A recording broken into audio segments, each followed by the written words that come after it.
Hey guys, and welcome back to the Movie-Club Emporium. And it's 2025, baby.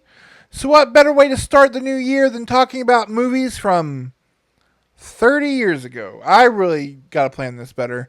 But it's our first theme month of the year. It's one that I think is the most fun because we are talking about some excellent, highly, for the most part, entertaining trash. This is 90's Schlock January, and we've got four doozies this month to talk about. Some good, some bad. And the first one we're going to talk about, let's just get it out of the way. Our first movie is 1995's Sleepstalker, The Sandman's Last Rites. Uh, this falls into the category of the Elm Street knockoffs. And I don't mean like the good tier of Elm Street knockoffs. Movies like Shocker or House 3, the horror show, Brain Scan, the 80's Trick or Treat, not Trick or Treat. No, this is sub level. This is a movie that honestly was hard to talk about because it almost did its job too well, in that I almost went to sleep twice trying to watch this like 80-minute slasher knockoff that's uh incredibly boring. This so what's funny is the faces of people from the 90's. This is from 1995. It's directed by Turi Meyer, whose only other big film credit is Candyman 3. So I honestly should have known what I was in for. And it stars Mark McClure, William Lucking, uh, with a bad, like, dyed mustache. Um,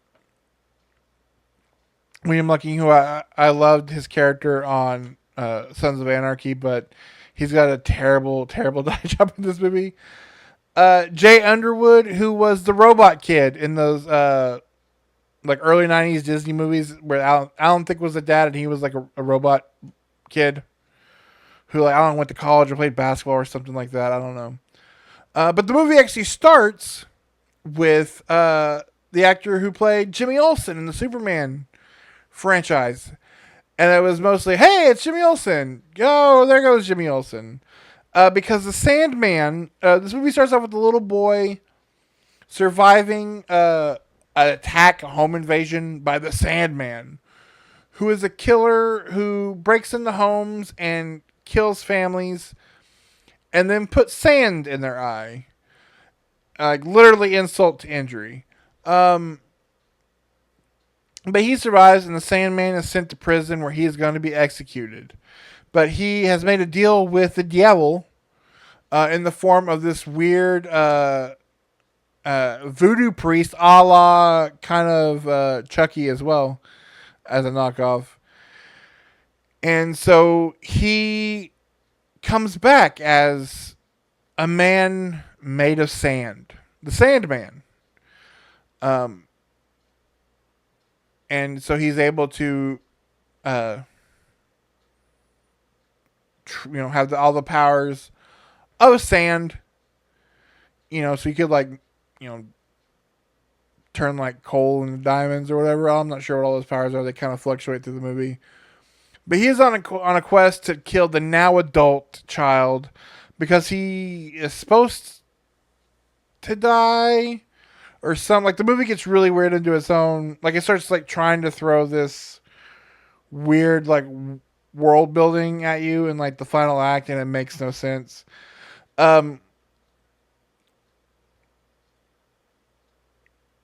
We get to meet the Jay Underwood who plays the adult version of this little kid. He walks into the scene and it is like, hello 1995. We are wearing an open vest, a backwards Kango hat, and we are in a coffee shop with snappy dialogue. I was waiting to like clap to the theme song of Friends. Speaking of theme songs, this movie. So if you're watching this, you're watching us talk about an obscure genre in 90s schlock movies. So let me get not only that, but it's an obscure genre of Elm Street knockoffs and an obscure genre of 90s schlock movies. So let's go to that third level of Inception with an even deeper dig, because if you were watching movies like this in the 90s, chances are your Monday night you spent watching wrestling. And if you partook in the WCW form of wrestling, you know that they were notorious for taking very popular songs at the time and reworking them just enough to not get sued as theme songs. Very famously, the wrestler DDP, his theme song was like the "Please don't sue us. This ain't Smells Like Teen Spirit." But the opening, "Please don't sue us, cause this ain't Inner Sandman," is hilarious. It's so like it starts and you know what it is, and you're like, "There's no way they cleared this song," and then you start hearing where it changes. It's a real like Vanilla Ice, dum dum dum dum, chicka dum dum situation. It is wild. Also, this movie has another weird thing where there's this LA City street gang, because they were big. You know, street gangs were big in the '90s, especially in LA. And but this one is they're the good guys. Like they're helping out because Jay Underwood is now the Sandman is coming to kill him, and instead it's going to kill everybody he loves first. So with this amazing sand power that the Sandman has, he pushes his roommate off a roof, and then one girl he gives her like it's like the Johnny Depp death in Nightmare, but it's just like sand. The bed turns into sand and swallows her. This movie is boring, boring, boring. All the deaths are boring. They're dull, and it's just, oh, he must be the one killing his friends. Oh, now the cops are after him because this guy's gonna frame him. Thankfully, this weird Latino street gang who I was doing a piece on because they all wanted to get their story out. Because you know how unsecretive like secret organizations are. They're gonna help me defeat this from beyond monster. Oh, okay, yeah. Looking at my notes here, we also we get this voodoo priest, which this guy is no King Willie from Predator 2. Speaking again of LA. There are two huge surprises in this movie. One is that you get a surprise Ken Foray, who just kind of pops up for a moment, long enough to be like, "Oh shit, that's Ken Foray," and then he's gone.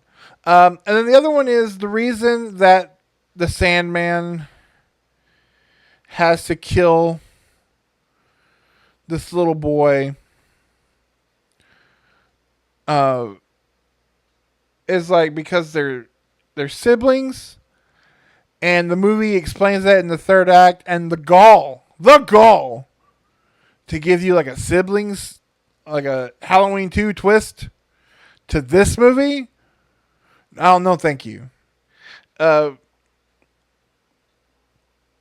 then what's so funny is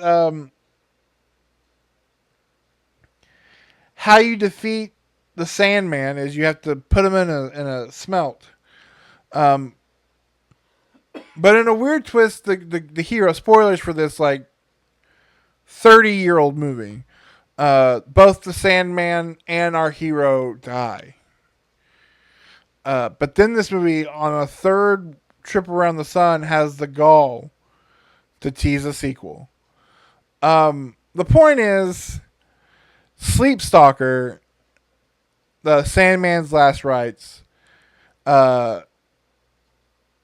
blows. like sand across the desert because this movie sinks. It's very boring. The kills are dull. It's super low budget. We're basically filming this movie in the alley from the room. Like it is so small budget. Um, the Sandman, he's no Thomas Hayden Church. Let's put it that way. And again, this movie makes the unforgivable sin of being boring. You know, I can take bad. We're going to talk about some bad stuff, but this was boring. And to unironically almost fall asleep twice during a horror movie called The Sandman. What's about the Sandman.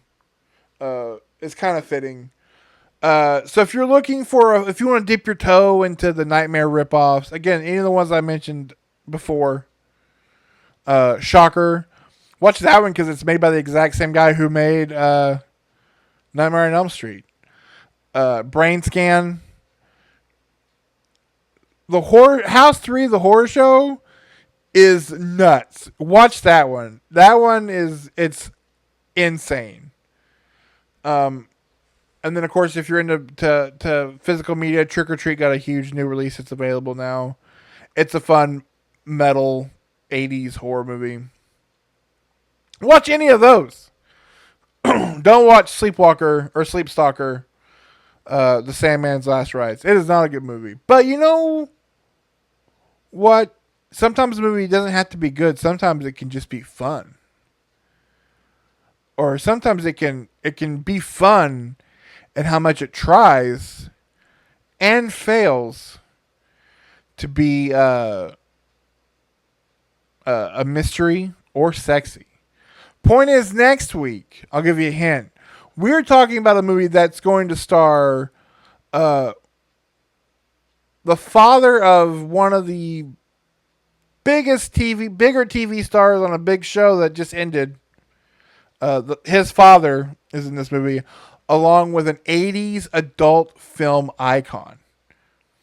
So come back next week and we will talk about that film. Because it's a lot more fun than Sleepstalker. And yeah, it's got an adult film star and a satanic cult in it. So I'll see you guys next week as we continue 90s Schlock January. Welcome to 2025. There's a lot going on with us here at the Movie-Club Emporium. A lot we're going to talk about, both new and old. So make sure you click that subscribe button, click the little bell, all the other YouTube stuff. There's a cat. Cat videos do well, I'm told, in the algorithm. So that's Catrick Swayze, because of course that's what my cat's name is. Catrick, here, get daddy some views. All right, we'll see you guys next week. Bye.